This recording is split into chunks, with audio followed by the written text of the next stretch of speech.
Yeni ildə yolka və ya şam ağacı bəzəməyin türk adəti olduğunu bilirsiniz? Əvvəla onu deyim ki, şam ağacının xristianlıq və İsa peyğəmbərlə heç bir əlaqəsi yoxdur.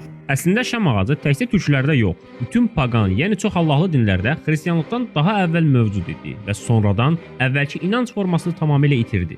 Şam ağacı qış aylarında həmişə yaşıl qaldığı üçün Misirlilər, Çinlilər, İvritlər və başqa bütün inanclar üçün bolluq, bərəkət, əbədi həyat rəmzi idi. Müəzzəz İlmiyyət görə isə şam ağacı bəzəməyə ənənəsi türklərin Narduqan bayramına dayanır. Türklər yerin mərkəzində ucalan və budaqları göyə, Tengriyə çatan həyat ağacı olduğuna inanırlar. Narduqan şənlikləri zamanı adətən ağacaşan və küknar ağaclarını müxtəlif rəngli lentlər, parçalar və meyvələrlə bəzəyirdilər. İnsanlar diləklərinin Tanrıya çatması üçün ağacın budaqlarını iplər bağlayır, ağacın altına hədiyyələr qoyurdu.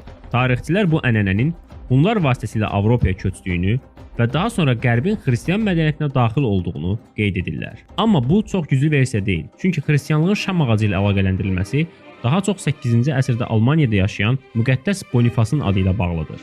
Rəvayətə görə o paqanların sitayiş etdiyi bir palıd ağacını kəsmiş və yerində bitən şam ağacının üçbucaq formasına görə müqəddəs üçlüyü ata, oğul, müqəddəs ruhu təmsil etdiyini demişdi. Hələ xristianlığın əsas din elan edildiyi dövrlərdə Konstantinin paqan keçmişi bu cür ənənələrin xristianlığa daxil olmasına bir yol açsa da, müasir şam ağacı ənənəsi daha çox Alman kökənlidir və 19-cu əsrdən sonra bütün dünyaya yayılmışdı.